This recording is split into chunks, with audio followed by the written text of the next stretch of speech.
प्रिय विद्यार्थियों, नमा संस्कृता संस्कृत प्रज्ञा चैनल में आप सभी का हार्दिक स्वागत है। प्रिय विद्यार्थियों, आज हम सब एनसीईआरटी की पुस्तक में निर्धारित व्याकरण वीथी नामक जो पुस्तक है उसमें से संधि प्रकरण से संधि के भेद पढ़ रहे थे। स्वर संधि का भेद है यण संधि। तो आज हम सभी यण संधि का अध्ययन करेंगे। सूत्र है आपका इको यणच। सूत्र क्या है यण संधि का? इको यणच। ये इको यणच इक प्रत्याहार है। इक क्या है? एक प्रत्याहार है और एक प्रत्याहार के अंतर्गत आने वाले वर्ण हैं ई, उ, ऋण और ऋ के स्थान पर यण यानी एक प्रत्याहार के स्थान पर यण प्रत्याहार हो जाता है। यण प्रत्याहार के वर्ण है आपका या, वा, रा, ला। या, वा, रा, ला। जब हरस ई या दीर्घ ही, हरस उ अथवा दीर्घ हो, हरस ऋण दीर्घ ऋण तथा री के बाद कोई असमान स्वर आए तो, कोई असमान स्वर आए तो ई को या और उ को वा तथा ऋण को रा तथा री को ला आदेश हो जाता है। ध्यान दीजिए इस पर। यण संधि कह रहा है कि इको यणच यानी एक प्रत्याहार के स्थान पर, एक प्रत्याहार के स्थान पर यण प्रत्याहार हो जाता है। यण प्रत्याहार के अंतर्गत वर्ण कौन कौन आते हैं? आपका या आता है, वा आता है, रा आता है और ला आता है। आप पहले ये जान लीजिए कि एक प्रत्याहार बनता कैसे है। एक प्रत्याहार जो आपका है ये कैसे बना, इसको आप क्लियर कर लीजिए। एक प्रत्याहार पाणिनि के जो 14 सूत्र होते हैं उसमें से प्रथम सूत्र है आपका आयुण। आ, ई, उ, ड़, आयुण। दूसरा सूत्र है आपका लिक। ठीक। अब इस दोनों सूत्रों में से आयुण और लिक, यहाँ हलंत लगा दीजिए। तो आयुण का ई वर्ण, ये वाला ई, आयुण का ई और लिक का ले लिया गया अंत वर्ण। तो ये बन गया आपका भैया एक प्रत्याहार। क्या बना? एक प्रत्याहार बना। और एक प्रत्याहार के अंतर्गत अब देखो कौन कौन से वर्ण आएगा। ई आएगा आपका, उ आएगा और ये संज्ञक वर्ण है ड़ा, इसको नहीं लेंगे। ऋण आएगा और री आएगा। ई, उ, ऋण और री ये वर्ण देखिए ये एक प्रत्याहार के वर्ण हैं। इसी तरह आपका यण प्रत्याहार बनता है। यण प्रत्याहार के अंतर्गत या और वा, रा और ला वर्ण आते हैं। इसी लिए कहा गया है इको यणच यानी एक प्रत्याहार के स्थान पर यण प्रत्याहार हो जाता है। यानी ई, उ, ऋ के स्थान पर या वा रा ला हो जाता है। जब हरस ई या दीर्घ ही, हरस उ या दीर्घ हो, हरस ऋण या दीर्घ ऋण तथा री के बाद कोई असमान स्वर आए तो ई का क्या हो जाता है? ई वर्ण का क्या आदेश हो जाता है? या हो जाता है। और उ का वा हो जाता है, ऋण का रा हो जाता है और री का ला आदेश हो जाता है। उदाहरण देख लीजिए, इसको मिटा दे रहे हैं। उदाहरण है आपका जैसे यदि धन आपी, यदि धन आपी। देखिए यदि और अपि, आपके दोनों शब्द अलग अलग हैं।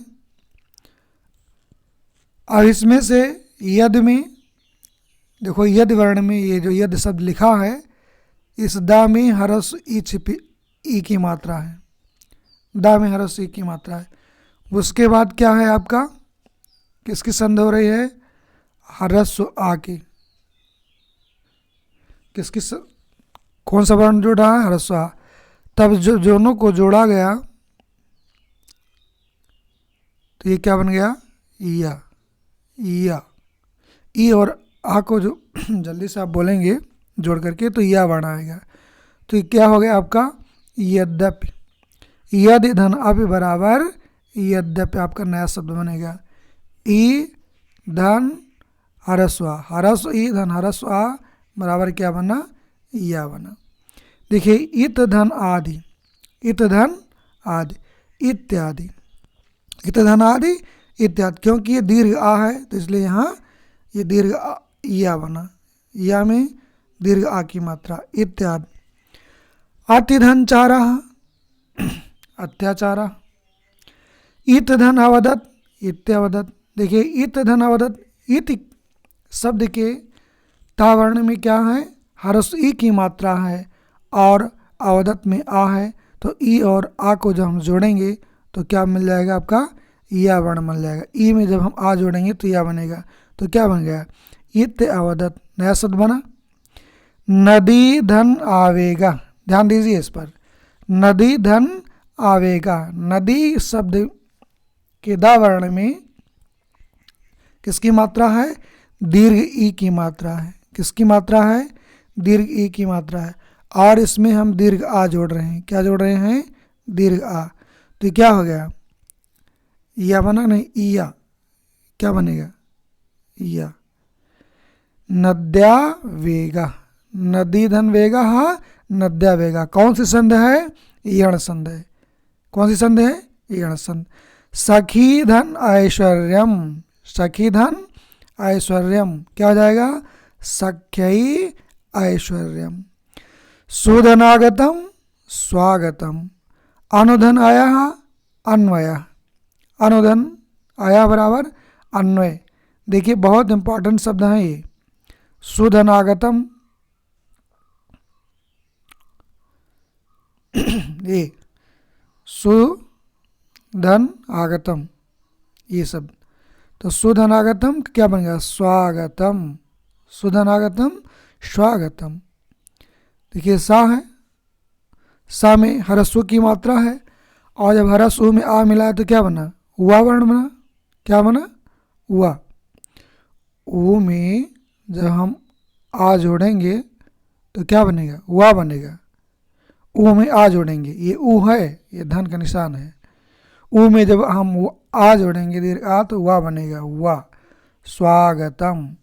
अनुधन आया, अनुधन आया बराबर अन्वया, क्या बना आपका, अन्वया। देखिए अन्वया कैसे हुआ, इसकी सिद्धि देख लीजिए, ये अन्वया।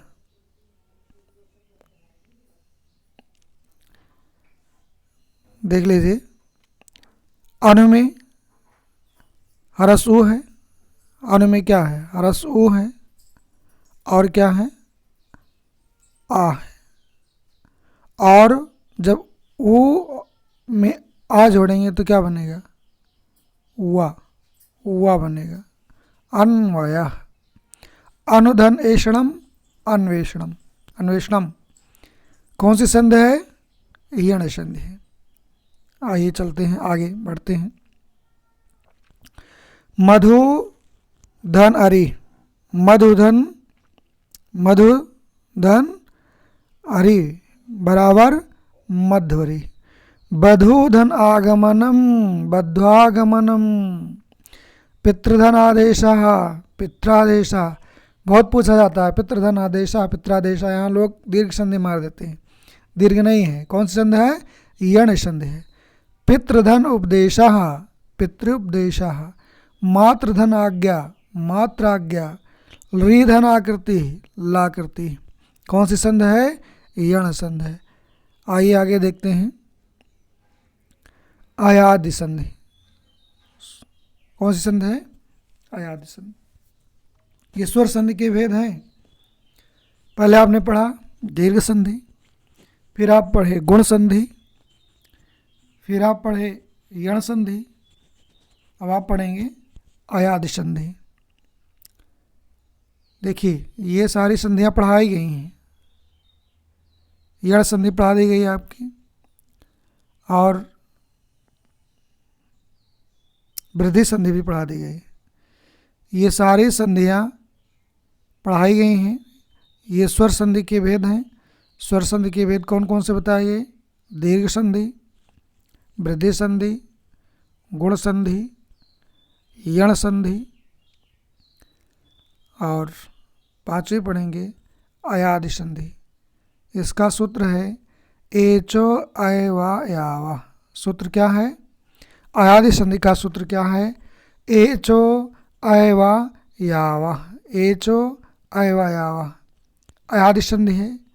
जब ए आए ओ आओ के बाद, ए आए ओ आओ के बाद कोई स्वर आए तो ए को आए को आए और ओ को आओ तथा आओ को आव आदेश हो जाते हैं। इसे अयादि चतुष्टय के नाम से जाना जाता है। किसको? अयादि संधि के। इसमें अय है, आदि, आदि में अय आता है। कहने का मतलब जब ए और आए, ओ तथा आओ, ये चार वर्ण है ना, ए, आए, ओ और आओ, ये चारों वर्ण एच प्रत्याहार के अंतर्गत आते हैं। तो इनका एच प्रत्याहार का क्या जाता है? आय हो जाता है, आव हो जाता है, आ हो जाता है और आव आदेश हो जाता है। किस स्थिति में हो जाता है? जब ए आए ओ आओ तथा आओ के बाद कोई स्वर वर्ण आता है तो ए को अय हो जाता है, आए को आय हो जाता है और ओ को अ हो जाता है। जैसे अब यहाँ उदाहरण में आप देख लीजिए, उदाहरण आपको क्या बता रहा है। ये अयादि संधि है। इसका सूत्र है एचो अयवा यावा।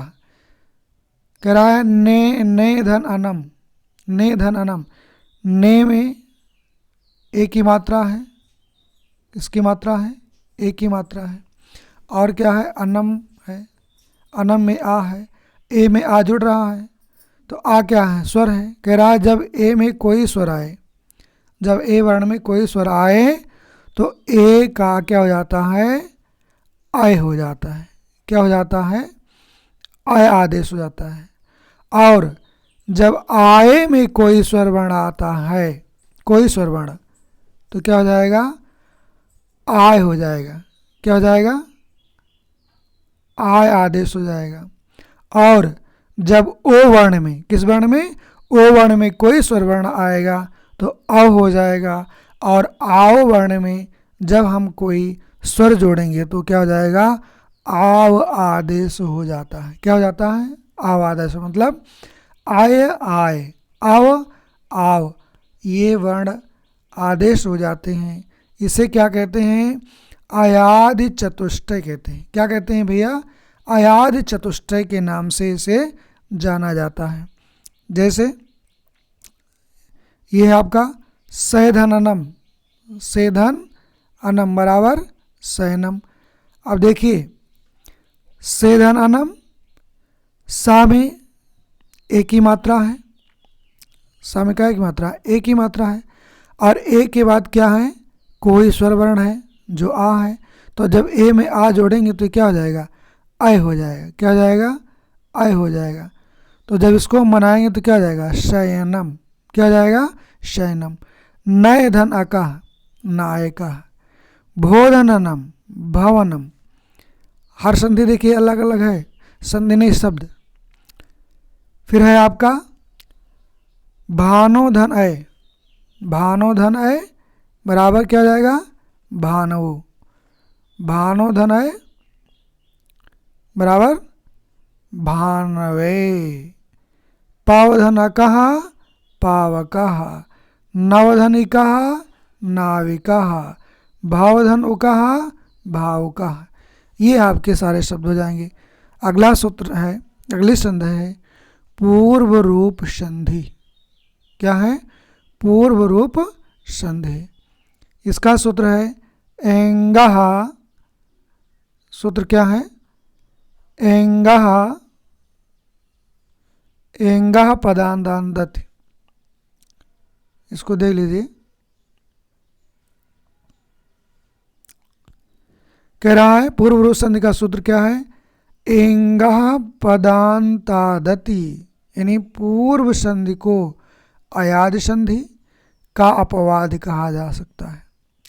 यानी पद के अंत में स्थित ए ओ के बाद यदि ह्रस्व आ आए तो ए आए दोनों के स्थान पर पूर्व संधि पर ए का देश तथा ओ धन आ दोनों के स्थान पर ओ का एकादेश हो जाता है। अर्थात ए ओ के पश्चात आने वाला आ अपना रूप ए ओ में ही विलीन कर छुपा देता है। जैसे उस विलीन आ का रूप लिप में अवग्रह का चिन्ह बन जाता है। किसका चिन्ह बन जाता है? अवग्रह का चिन्ह बन जाता है। ये है आपका अवग्रह का चिन्ह। कहाँ पर? ये अवग्रह का चिन्ह है, द्वारा अंकित किया जाता है। जैसे हरे धन अत्र में हरयत्र होना चाहिए था, परंतु आ ए में समा गया और रूप बना हरे अत्र। क्या बना? हरेयत्र। यहाँ उच्चारण के समय हरेयत्र ही कहा जाता है, अवग्रह का उच्चारण नहीं होता है। जैसे है आपका ये सूत्र ते धन अपि। क्या है? ते धन अपि बराबर ते अपि। हरे धन अव हरेव, वृक्षे धन अपि वृक्षेपि, जले धन अस्ति जले अस्ति, गोपालो अहम गोपालो अहम, विष्णु धन अव विष्णु अव। ये थी भैया आपकी कौन सी संधि थी? एंगः पदान्तादति सूत्र का पूर्व रूप संधि। एंगः पदान्तादति सूत्र का पूर्व रूप संधि था। आइए चलते हैं अगली संधि पढ़ लेते हैं, प्रकृत भाव संधि। सूत्र क्या है? प्रकृत भाव। प्रकृत भाव क्या कह रहा है? पलुत परगृह अच नित्यम। सूत्र क्या है? पलुत परगृह अच नित्यम। अर्थात प्रकृत भाव का अर्थ है संधि करने का निषेध करना। संधि करने का निषेध करना अर्थात प्रकृत वर्णों में विकृत परिवर्तन ना करके उन्हें ज्यों का त्यों बनाए रखना। वस्तुतः इसे संधि का भेद न कहकर संधि का अभाव ही कहना चाहिए, क्योंकि संधि नियम के लागू होने की स्थिति में भी संधिकार नहीं होता। यदि कोई वर्ण पलुत या पग्रह संज्ञक होता है और उसके बाद अच आता है तो पलुत एवं पग्रह वर्णों का संधि न होते हुए प्रकृत भाव होता है। क्या होता है? प्रकृत भाव होता है। सूत्र है पलुत प्रगृह अच नित्यम। अगला सूत्र है प्रगृह संज्ञा का ईदु द्विवचनम प्रगृहम अधसोमात। ईदंत ऊदंत तथा एदंत द्विवचन रूपों की प्रगृह संज्ञा होती है। ईदु द्विवचनम प्रगृहम। क्या कह रहा है? ईदु द्विवचनम परिगृहम। जिसके अंत में ई ऊ एदंत द्विवचन रूपों की परिगृह संज्ञा होती है। अर्थात ऐसे द्विवचन जिनके अंत में ह्रस्व दीर्घ ई दीर्घ उ अथवा ए होता है उनकी परिगृह संज्ञा होती है। समझ में? परिगृह संज्ञा क्या है? जिसके ईदंत ऊदंत एदंत द्विवचन रूपों की परिगृह संज्ञा होती है। अर्थात ऐसे द्विवचन जिनके अंत में दीर्घ ई दीर्घ उ अथवा ए होता है तो उनकी परिगृह संज्ञा होती है, तथा जिनकी परिगृह संज्ञा होती है उनके बाद अच होने पर किसी भी प्रकार की संधि नहीं होती है। इसी को कहते हैं ईदु द्विवचनम परिगृहम। जैसे इसको समझ लीजिए, यथाधन कवि, यथाधन इच्छत, कवि इच्छता, विष्णु इमो वाल्के आगच्छत। यहाँ पर कवि, विष्णु तथा वाल्के क्रमशः इकारांत, उकारांत तथा एकारांत द्विवचन के रूप होने के कारण परिग्रह संज्ञक है। अतः यहाँ किसी प्रकार की संधि नहीं होती है, इसलिए ये कवि इच्छतः, विष्णु इमो, बालके अगच्छतः ही रहेंगे, ना कि कवि इच्छतः इत्यादि।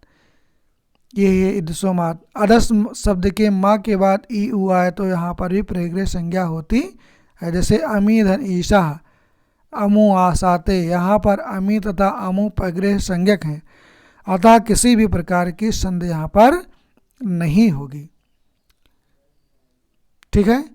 पलुत वर्ण में प्रकृत भाव का उदाहरण है ए ही कृष्ण अत्र गोश्चरति। यहाँ पर आ में दीर्घ संधि नहीं हुई है, क्योंकि संबोधन पद कृष्ण में पलुत आव है। आ क्या है? पलुत है।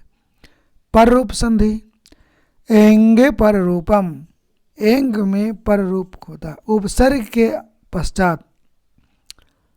देखिए इसको ध्यान से, एंगा पर रूपम, उपसर्ग के पश्चात, आ के पश्चात यद ए या ओ आए तो उनका पर रूप एकादेश हो जाता है। इस पर रूप संधि को वृद्धि संधि का अपवाद कहा जा सकता है। पर रूप कार्य से तात्पर्य है कि जब पूर्व पद का अंतिम वर्ण अगले शब्द के आदि वर्ण के समान होकर उसमें मिल जाए तो वो क्या होता है? एंग पर रूप संधि होता है। जैसे प्राधन एजते, प्रेजते में वृद्धि कार्य प्रेजते होना चाहिए था, लेकिन प्रा में स्थित आ की स्थिति ए में ही मिल गई है, अर्थात आय इन दोनों के स्थान पर ए एकादेश हो जाता है। यहाँ पर आ की अपनी सत्ता ही नहीं बची, अतः प्राधनेजते प्रेजते उपधन औसत उपोषित हुआ है। आइए आगे बढ़ते हैं। आशा करते हैं कि आप लोग समझ गए होंगे। ये थी भैया आपका स्वर संधि, स्वर संधि के भेद थे। 8वां है पर रूप संधि, सूत्र है एंगा पर रूपम। फिर आप पढ़े अलुत पलुत प्रग्रह आचनित्यम प्रकृत भाव। फिर उसके बाद आप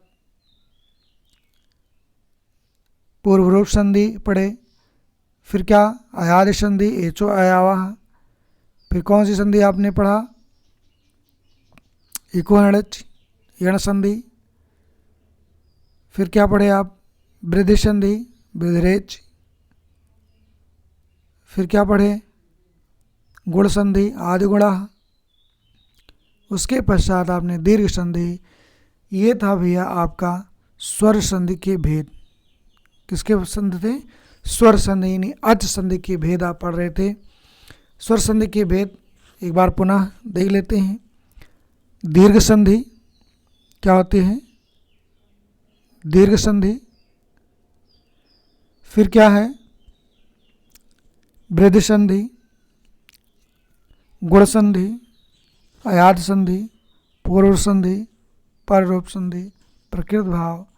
ये सब स्वर संधि के भेद थे। तो प्रिय विद्यार्थियों, यदि वीडियो पसंद आया हो तो अपने साथियों को शेयर करें और लाइक, सब्सक्राइब और शेयर अवश्य करें ताकि चैनल का विस्तार हो सके।